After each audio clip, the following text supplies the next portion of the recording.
BP मंडल सिर्फ एक सामाजिक न्याय के लिए लड़ने वाले नहीं, बिहार और भारत में अगर किसी सबसे ईमानदार नेता की गिनती की जाएगी तो बीपी मंडल का नाम सबसे ऊपर रहेगा। और जो ईमानदार है वही समाज की सेवा कर सकता है। ये बात गांठ बांधकर आप रख ले। अगर ईमानदार नहीं है तो वो समाज के लिए सौदेबाजी करेगा जो हो रहा है। हर एक ओबीसी सीट पर एनएफएस हो रहा है, नॉन फाउंड सुटेबल। हर एक ओबीसी सीट को ईडब्ल्यूएस के बैकलॉग में दिया जा रहा है। क्यों नहीं धर्मेंद्र प्रधान के इस्तीफे की मांग की गई, और क्यों नहीं एनटीए के चेयरमैन जो कि उस समय भी उसी शीर्ष स्थान पर थे जब मध्य प्रदेश में एक बड़ा घोटाला हुआ था, उनको गिरफ्तार क्यों नहीं किया गया? सुप्रीम कोर्ट के ऑर्डर के बावजूद बुलडोजर चलाए जा रहे हैं।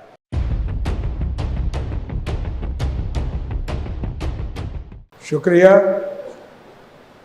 जय फूले, जय साहू जी महाराज, जय अंबेडकर, जय मंडल, जय कर्पूरी और जय संविधान।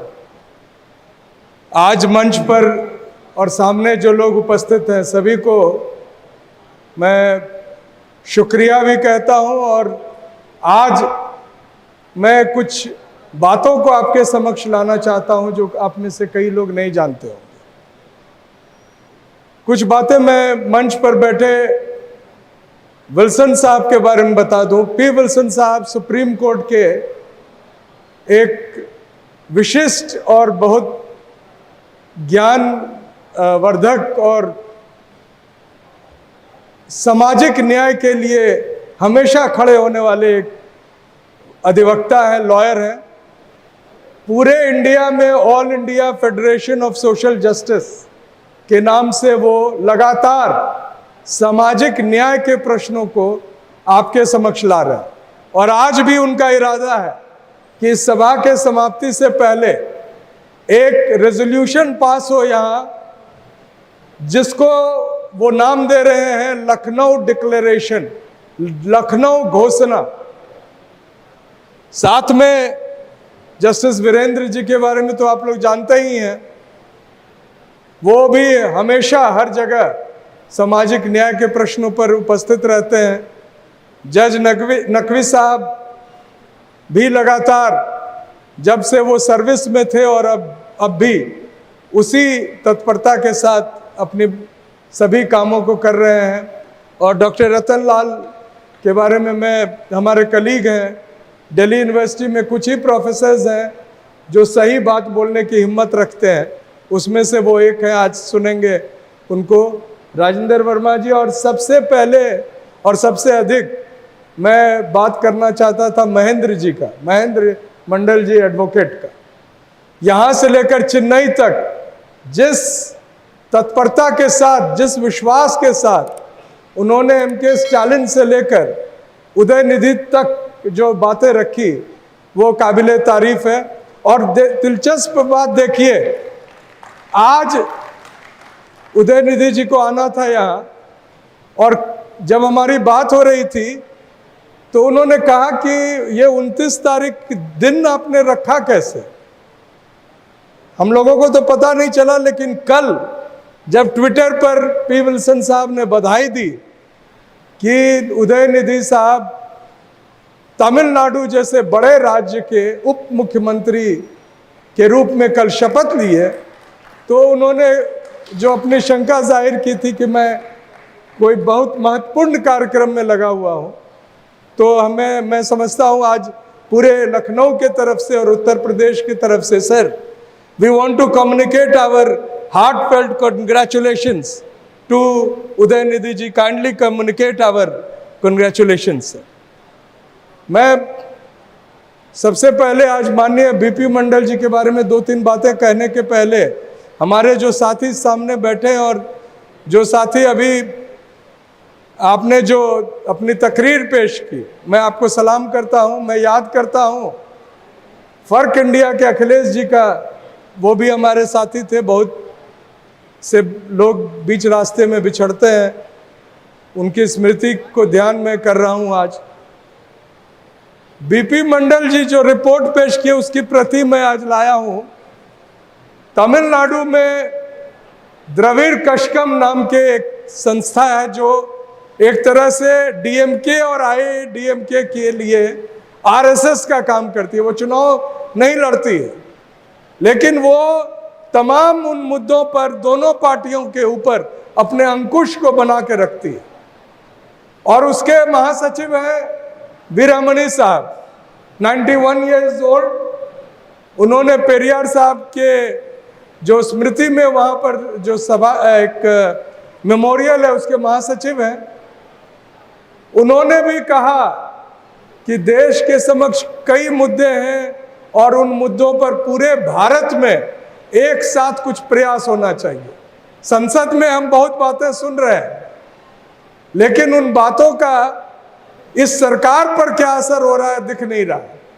सबसे पहले मैं बता दूं कि वोट फॉर डेमोक्रेसी नाम की एक संस्था ने बंबई में एक रिपोर्ट जारी की और बताया कि 2024 के चुनाव में 79 ऐसे सीट्स हैं जो बीजेपी ने नहीं जीती है, जो इंडिया गठबंधन की जीती हुई सीटें हैं, जिसको बेईमानी से भारतीय जनता पार्टी को जिताया गया। और इस तरह से यह सरकार जो केंद्र में है ये एक बेईमानी की सरकार है, अनकॉन्स्टिट्यूशनल गवर्नमेंट है। लेकिन उसके खिलाफ भी बोलने में अगर हमें दिक्कत होती है तो मैं समझता हूं कि ये हमारी परेशानी है, न कि उस सरकार की। वो तो अपने एजेंडा पर चल रही है। सुप्रीम कोर्ट के ऑर्डर के बावजूद बुलडोजर चलाए जा रहे हैं। तो और संसद में बड़ी अच्छा बोले हमारे नेता विपक्ष और भी नेता, लेकिन फिर क्या हुआ? नीट में जो बेईमानी हुई, और सिर्फ एससी एसटी ओबीसी के साथ नहीं हुआ, नीट की बेईमानी उन तमाम मेधावी छात्रों के साथ हुई जिनके माँ बाप अपने पेट काट कर उनको कोटा में रखकर पढ़ाते हैं, और वो लोग ठगे महसूस कर रहे हैं। क्या ईडी और सीबीआई इस पर कोई संज्ञान लिया? क्या संसद में तमाम विपक्ष, सर मेंबर ऑफ पार्लियामेंट है, I want to sir put before you, why did not any political party demand removal of the education minister, who is the kingpin of all sorts of corruption in education? sir, क्यों नहीं धर्मेंद्र प्रधान के इस्तीफे की मांग की गई? और क्यों नहीं एनटीए के चेयरमैन, जो कि उस समय भी उसी शीर्ष स्थान पर थे जब मध्य प्रदेश में एक बड़ा घोटाला हुआ था, उनको गिरफ्तार क्यों नहीं किया गया? तो गिरफ्तार किनको की जाती है? जो लोग सच और सच्चाई के साथ रहते हैं। अभी हमारे कई छात्र बैठे, और भी लोगों को आना चाहिए था, वर्मा जी के स्टूडेंट्स हैं, लेकिन दिक्कत है कि अगर युवा नहीं जगेंगे तो देश में कोई भी परिवर्तन आसानी से आने वाला नहीं। दिल्ली यूनिवर्सिटी स्टूडेंट्स यूनियन का चुनाव हो रहा है और कॉलेजेस के भी चुनाव हो रहे हैं। हाई कोर्ट ने इंटरवीन की। शिकायत थी कि छात्र पोस्टर जगह जगह लगा देते हैं और इससे गंदगी उठती है, और हाई कोर्ट ने क्या ऑर्डर दिया कि चुनाव तो होंगे लेकिन वोट काउंट नहीं किए जाएंगे, और वोट बंद है बक्सा में, पहली बार हुआ है। कल को कहा जाएगा कि लखनऊ में किसी कैंडिडेट ने कहीं पर कूड़ा फेंक दिया तो अब वोट की काउंटिंग नहीं होगी। अब आप जब तक वो कूड़ा नहीं उठेगा वोट की काउंटिंग नहीं की जाएगी। और क्यों नहीं की जा रही है? क्योंकि हरियाणा में चुनाव। हरियाणा कहाँ है? दिल्ली के पड़ोस में। दिल्ली यूनिवर्सिटी स्टूडेंट्स यूनियन चुनाव का असर सिर्फ दिल्ली में नहीं होता है, पूरे देश में एक नैरेटिव जाता है, और हरियाणा में तो खास तौर से। और हरियाणा की वोट, हरियाणा का इलेक्शन का डेट बढ़ाया गया। किनके कहने पर? राजस्थान के एक एनजीओ के कहने पर। Sir, no political party has oppose this. क्यों नहीं किसी पॉलिटिकल पार्टी ने कहा कि चुनाव की तिथि एक एनजीओ के दरखास्त पर क्यों बढ़ाया गया है। और दिल्ली यूनिवर्सिटी स्टूडेंट्स यूनियन का चुनाव में एबीवीपी बुरी तरह हार रही है। दे आर लूजिंग मिजरेबली, और जिसका असर हरियाणा में हारे हुए बीजेपी पर और बुरी तरह होगा। इसको बचाने के लिए कोर्ट ने कॉनाइव किया है, न्यायपालिका ने इस सवर्ण शासकों का साथ दिया जो बराबर देती है, और ऑर्डर पास किया गया कि अगला डेट अब 28 या 24 अक्टूबर होगा। तो देश के युवा, पूरे दिल्ली यूनिवर्सिटी स्टूडेंट्स यूनियन, जहां कभी आंदोलन हुआ करते थे जब हम पढ़ते थे, तो 12 रुपया 50 पैसे के ऊपर 15 साल तक डीटीसी बस पास का रेट नहीं बढ़ पाया। और आज छात्र मेट्रो से सर जाते हैं, कितना देते हैं? एक दिन मेरा स्टूडेंट जब एक कॉलेज फरीदाबाद से आता है, he pays sir 150 rupees per day. और गलती किनकी है? उन युवाओं की है। हम तो अपने समय में लड़ते थे, रतन लाल जी याद करें, हर एक मुद्दे पर सड़कों पर हम होते थे अगर अन्याय हो रहा है, और आज भी वो काम कर रहे हैं। लेकिन देश के युवा अगर नहीं संज्ञान लेंगे, और अग्निवीर, देश के संसद में अग्निवीर का विरोध किया गया, क्या हुआ? तो मैं sir, I want to request mister P Wilson साहब that sir, please take an initiative. If you don't come on road, bulldozers will keep on crushing the interest and rights of the people. Uttar Pradesh सरकार ने कल परसों एक आदेश जारी किया है कि जो एक बार आरक्षण लेगा उसको अनरिजर्व्ड कैटेगरी में उसकी गिनती नहीं होगी। ये कहां का कानून बनाया है? और आप चुप हैं। देश की बड़ी और राज्य की बड़ी विपक्ष की पार्टी जो देश में अपना कह रही है कि हमने बहुत से सांसद जिता लिए, वो भी चुप है। सड़कों पर क्यों नहीं निकल रहे हैं सर? नीट में अन्याय हो रहा है, हर एक ओबीसी सीट पर एनएफएस हो रहा है, नन फाउंड सुटेबल। हर एक ओबीसी सीट को ईडब्ल्यूएस के बैकलॉग में दिया जा रहा है। ओबीसी का जो सीट है आपको नहीं मिलेगा, एडमिशन नहीं होंगे, नौकरी नहीं होंगी। और सिविल सर्विसेज की जो तैयारी कर रहे हैं, सभी सीटें लैटरल एंट्री में चली जाएंगी, नो रिजर्वेशन। एग्रीकल्चर विभाग के साइंटिस्ट की एड निकली, 650, सबको कहा गया सिंगल कैडर, यानी कि सिंगल कैडर में आरक्षण लागू नहीं होगा। और हमारे नेता चुप रहे। Sir, we will have to come on streets again, I plead.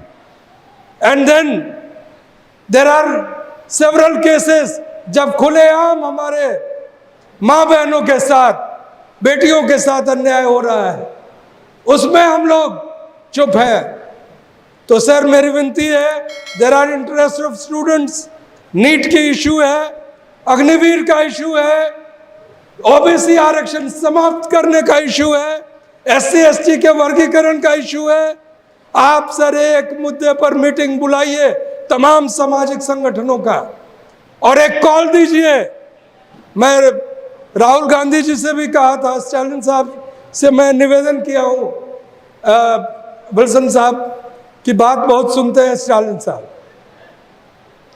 मैं बीपी मंडल के बारे में 2-4 बातें कह के अपनी बात समाप्त करूंगा। मैं मुख्य मुद्दे पर इसलिए आ गया क्योंकि वो बातें आपके लिए बहुत ज़रूरी है जानना।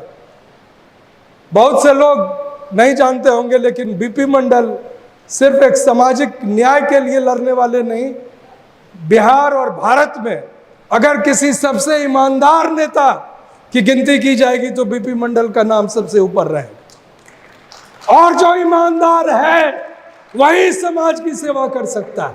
ये बात गांठ बांधकर आप रख ले।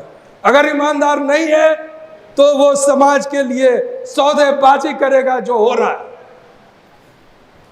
बीपी मंडल साहब जब मुख्यमंत्री बने तो बिहार में एक जगह है बेगूसराय, बरौनी रिफाइनरी है, गंगा में तेल का रिसाव हो गया और गंगा में उस रिसाव हुए तेल पर आग लग गई और विधानसभा में एक पूर्व मुख्यमंत्री जो ब्राह्मण थे वो उठकर बोले, संसद के रिकॉर्ड में है, सॉरी विधानसभा के रिकॉर्ड में है कि अगर शूद्र मुख्यमंत्री बनेगा तो गंगा में आग नहीं लगेगी तो क्या हो।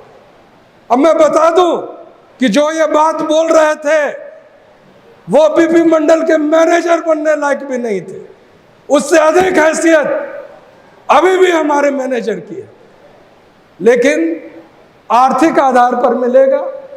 गोवलकर साहब ने कहा था, EWS आया, सभी पार्टियों ने समर्थन किया, जो PDA के नाम लेते हैं उन्होंने भी समर्थन किया, उनके नेता के सामने जाके मैंने और रतन लाल जी ने विरोध हम लोग किए थे कि EWS आरक्षण संविधान के साथ खिलवाड़ है और 2 साल पहले जो EWS लागू किया गया है उसके बैकलॉग दिए जा रहे हैं, लेकिन 1993 में सुप्रीम कोर्ट से केस जीतकर, और मैं राम जेठमलानी साहब को याद करता हूं जिन्होंने वो अकेले सिंगल हैंडेडली वो केस जीता था, उस आरक्षण में कोई बैकलॉग नहीं है।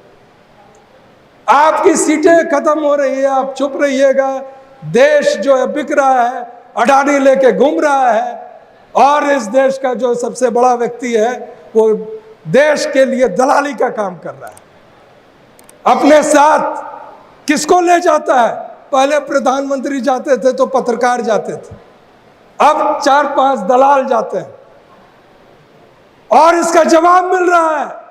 श्रीलंका में उस दलाल को कहा गया है कि बाहर निकलो।